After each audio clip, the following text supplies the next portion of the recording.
Hey everybody, it's me again, your old pal, CC Trubiak, and welcome back to CC's Vinyl Closet. Here at CC's Vinyl Closet, well, I just love listening to classic country music on vinyl record, and then sharing any of the gospel of what I learned with you guys. And today in particular, I'm going to be talking about country singer Lynn Anderson. So if discovering her or rediscovering her sounds like your kind of thing, we're not going to waste any more time. We're going to get right into the juicy gospel of Lynn Anderson. Let's get started. The first time I personally ever heard of Lynn Anderson was in my youth during the 90s, and that often mentioned classic country music CD that I had and listened to. Now on this CD was the mega hit song, I Never Promised You a Rose Garden, penned by the amazing Joe South and recorded exquisitely by Lynn Anderson. I could promise you things like big diamond rings, but you don't find roses growing on stalks of clover. So you better think it over. Well, in sweet talking you could make it come true. I would give you the world right now on a silver platter. But what would it matter? So smile for a while and let's be jolly. Love shouldn't be so melancholy. Come along and share the good times while you can. I beg your pardon. I never promised you a rose garden along with the sunshine. There's gotta be a little rain sometimes.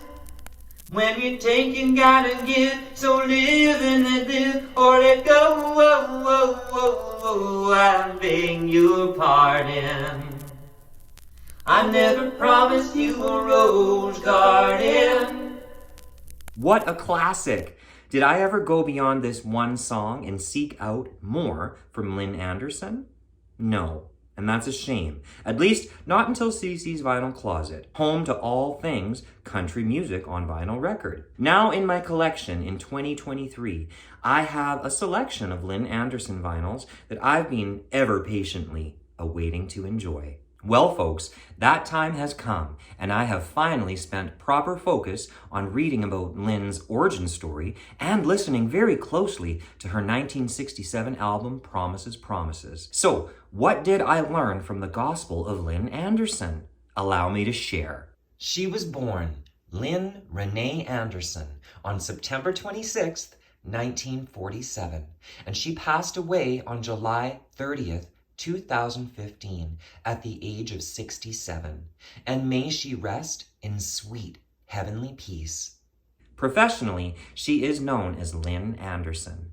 She was born in Grand Forks, North Dakota, and raised by her mother, Liz Anderson, who was also a country music artist. Both of Lynn's parents were aspiring songwriters that had formed friendships with West country performers, thus igniting Lynn's own performing and musical interests. During her teens, she worked full-time as a secretary and entered equestrian competitions with a love for horses. Now get this, she'd even win several of these competitions and become dubbed California Horse Show Queen in 1966. I mean, that's pretty cool. 66 would also be a pivotal year for Lynn's music aspirations, as she would also be offered a recording contract by producer Slim Williamson. And Lynn Anderson has been going strong ever since. From what I now truly understand, in the late 60s, Lynn Anderson was among the creators of a new breed of female country performer, the flashy, glamorous show queen, who was at home on both the pop and country charts. She was a superstar of the 1970s, and how could she not be, I suppose? I enjoy looking at the array of photographs of her chiseled features and long flaxen hair, and the array of designer gowns she wore.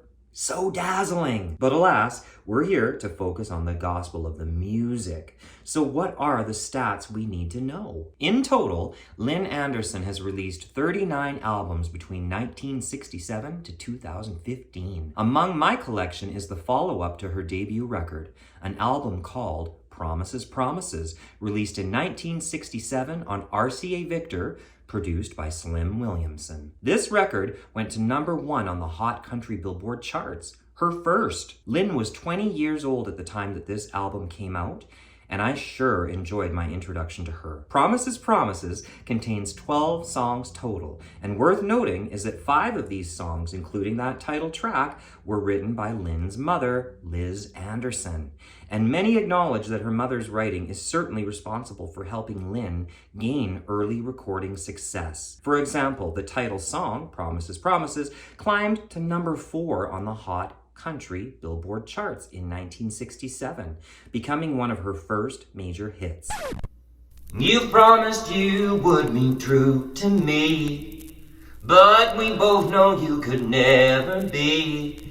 You've been putting me on since the day we met. Promises, promises, that's all I ever get. That's all I ever get.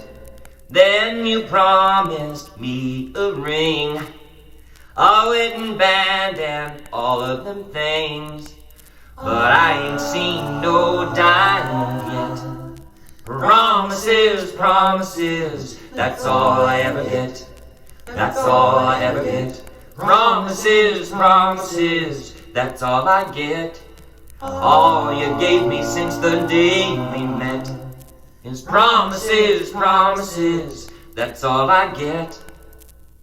These songs, written by Liz, are great offerings to the album, which I definitely describe as a full-on Nashville sound country album. One song I've just gotta mention is the familiar I've Been Everywhere, written by Warner Mac, and from what I've now learned, because I do recall hearing this song as a kid, but not by Anderson, but by Hank Snow. He had a hit with it in 1962, and now I see it's been covered by many others. Boy, did I ever find it refreshing to hear Lynn's interpretation. And if you get the chance to YouTube her doing it live, you can witness for yourself the way that she belts out the tongue-twisting lyrics so joyously, exuberantly, and with so much sunshine. I've been everywhere, man. I've been everywhere, man. Cross the deserts bare, man. I've breathed the mountain air, man. I've traveled, I've had my share, man. I've been everywhere. Much of this album carries that same sunny cheer. Top-notch musicians, firing away at all cylinders too. She does a sweet interpretation of Roy Orbison's Crying, and if I did have to choose one more standout song, I'd have to select a song I discovered called Love of the Common People, written by John Hurley and Ronnie Wilkins. I've read it was first sung in 1967, so this very same year, but by the Four Peps. Lynn may not have released this one as a single, but I enjoyed her take and find it's one worth recommending to you guys. And I love the message. Living on 3 food tickets, water in the milk from a hole in the roof where the rain came through. What can you do? Tears from your little sister, crying 'cause she doesn't have a dress without a patch for the party to go. But you know she'll get by, 'cause she's living in the love of the common people. Smiles from the heart of a family man. Daddy's gonna buy you a dream to cling to. Mama's gonna love you just as much as she can. And she can. In short, I highly recommend that folks check out these songs by Lynn Anderson. Her voice is now certainly firmly planted in my country-loving mind. I'm not surprised that in 1970, when Rose Garden came out, that she became such a dominant fixture of the country music scene of the 70s. In fact, if you look closer at 1967, when this record came out, you can see it was a tremendous year for pioneering women in country. In addition to Loretta Lynn's mega hit album, Don't Come Home A-Drinkin', you had Jan Howard, you had Connie Smith, then there was Wilma Burgess making waves, and women like Dolly Parton, Tammy Wynette, Bobby Gentry, and Jeannie Seeley all making their debut albums. And then Lynn Anderson sitting right among the mix. Go girls, go! So many stunning flowers. At the end of the day, guys, I'm so glad that I'm up to speed on Lynn Anderson, and I'm gonna look forward to exploring more of her work over time.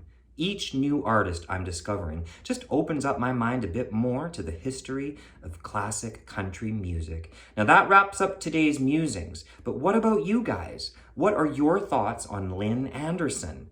Drop me your thoughts and comments below, and until next week's installment of CC's Vinyl Closet, take care of you and take sweet comfort in the music.